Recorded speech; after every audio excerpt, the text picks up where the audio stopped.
This video is not about telling you which country is better, whether the UK is better or Germany is better. No.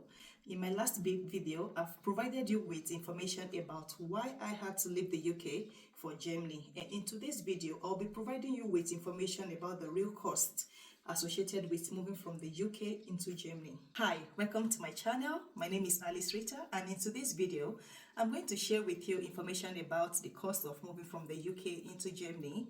And thank you to all the new viewers and the returning subscribers. I appreciate your engagement on this channel, and I hope to carry you along with providing you information about my move and settling in Germany, and also provide scholarship information to my existing subscribers that are interested in relocating abroad. Here, I have the list that I've compiled about the money that I've spent or the things that you need to consider when moving into a new country. The cost I'm going to be providing you with is associated with relocation due to finding a job, or relocation due to the start of a new job in a new country. So the type of visa that I'll be talking about is different from what it will be if you are entering based on the different criteria. It's important for me to emphasize that moving to Germany, the visa cost is way cheaper than if you are relocating into the United Kingdom. So for my visa application fee, as I've told you in my last video, my partner lives in Germany. So the only people that needed visa for this relocation is myself and our little girl. And for the visa cost, we spent about... So I paid 97 euros and my little girl paid 87 or 78 euros. I can't remember the exact number, except I revisit my bank account. And we paid about, in total, let's just say 160 euros. And I paid additional 30 euros for posting of the visa of our passport back to us. So that's about, let's say roughly about 200 euros associated with visa cost for myself and my little girl. Subsequent video that I'm going to make on this channel, I'll provide you with the documents that are required for the visa application. I also need to let you know that during my visa application, I didn't have to be stressed about what document I needed to prepare, because the company I was going to be working with provided me with a relocation support specialist. So before I visited the visa center, they checked the documents that I had prepared for the application. So I did all the filling of the form by myself and every other thing, just that they ensured that I had the right documents with me so that I don't have to be going back and forth or delay the application of the visa. One of the most expensive part about the relocation is actually moving our things from the apartment that we had in the United Kingdom into Germany. So this is where the ball game about, which shipping company am I going to use, what provider is available, what can I take with me. So all this information I'm going to share with you next. So because I've done two different moves within the United Kingdom, first I moved from Exeter to Norwich, and from Norwich to London, where I was in the UK within my 7 years of stay. So I understand that there are things I needed to consider, and a particular company that I've used on these two different moves was the first one I went to check their website. So I used AnyVan. I went on their website to check if they also offer international moves, because this company did a good delivery charges, not just the charge, also they make sure that your items are delivered in a good state without any damage. And I remember that they damaged one of my friend's mirror, and they provided a replacement for this item that was damaged. So I know that this company for sure is going to be a good one for me. So what I did was to first fill in the details of what I'm going to be moving. So I put there, I estimated that I'm going to need about 16 boxes, 2 large suitcases, which I know I already have. And also I estimated that I was going to move a bed, a cupboard, my bicycle, and other items that I know that I have. And then I submitted the list. Then different companies that are registered with this big company then will begin to send you quotations on how much they want to charge you for moving this from country A into country B. And I remember, I'm going to show you on the side of my screen, the most expensive quote I received was above £3,000 to move my things from London to Germany. I went with one of the cheapest quotes, I think the second cheapest quote. And the reason I didn't go for the cheapest one was because they offered to move my things with just a single person. So meaning just the driver will come and then I will have to support the driver to do the move. But the second company told me that they can provide me with a 2-man handling service to move my things. £1,150 was what I was quoted by the second company, and that was what I went for. And this company came even a day before that I had agreed to do the move, because they were flexible about, they told me that they are flexible about the move. And since I haven't gotten my visa, I was more interested in a company that will not just stick on the date that I have estimated for the relocation. So this company came and did the move. I was a bit disappointed when that company came, because it seems that company also then outsourced to a different company to do the move, and they only sent a single driver. But that is not the reason for making this video. So that the moving from country A into Germany costed £1,150. So thanks to my neighbor for providing me the support at the last minute. Shout out to Brenda, Maria, and Skylet and their husband. So they provided me with the help with the move when I was doing the move a day before. Then the third thing I want to talk about is about where they were going to move my items from London into when they get to Germany. During the time I was estimating looking to move into Germany, I did not have an accommodation. So what I had to do was to then book an Airbnb for a month. So this Airbnb, because the date I'm going to be moving into the Airbnb is different from the day my luggage was going to be arriving in Germany. So my luggage was to arrive 3 days before we arrive into Germany. Therefore, I had to look for a storage space.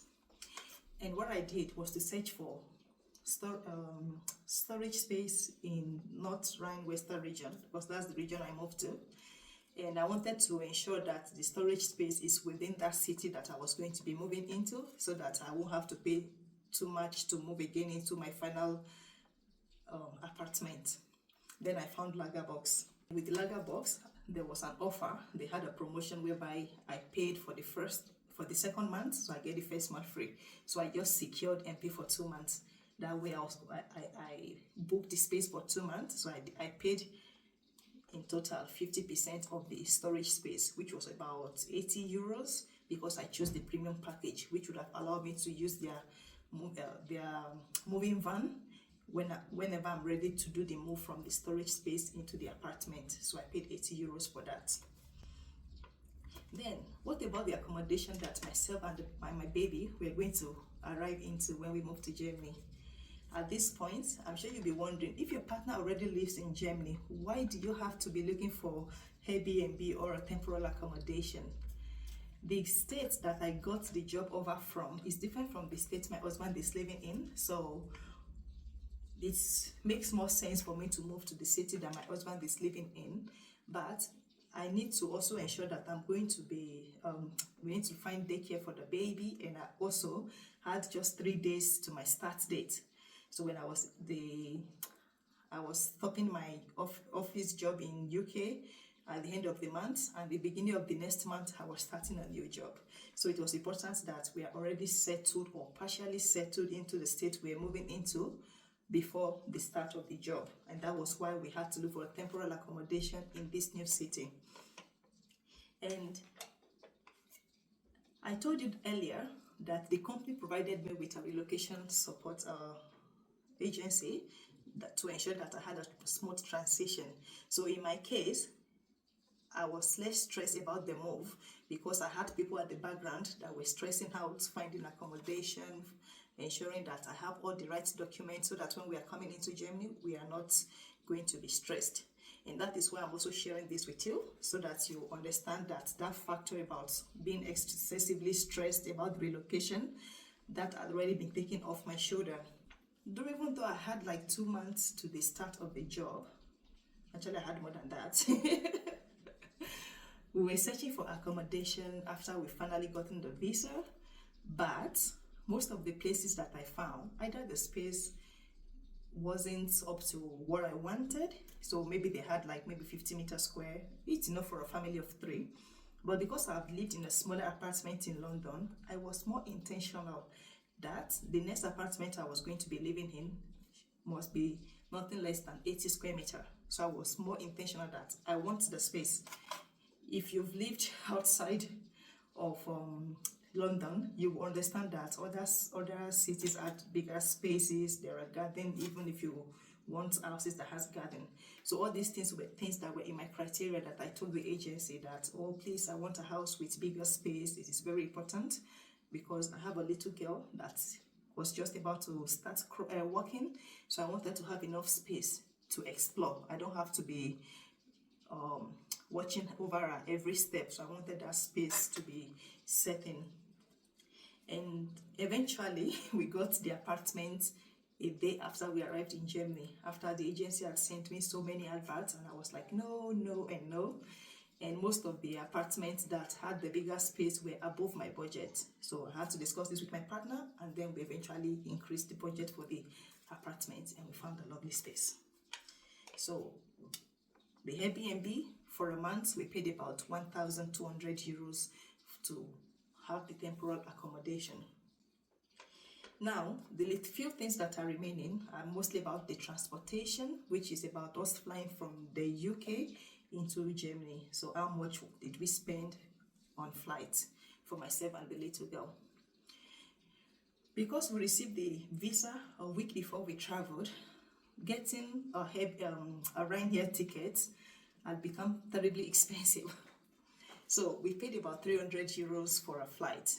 The ticket, I think they charge extra 25 euros for the baby. So that's why it came to 300 euros for the flight. And it's not bad.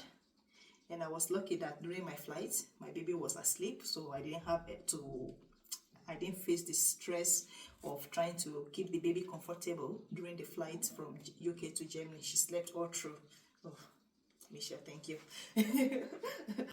So the only thing left here is about the travel insurance.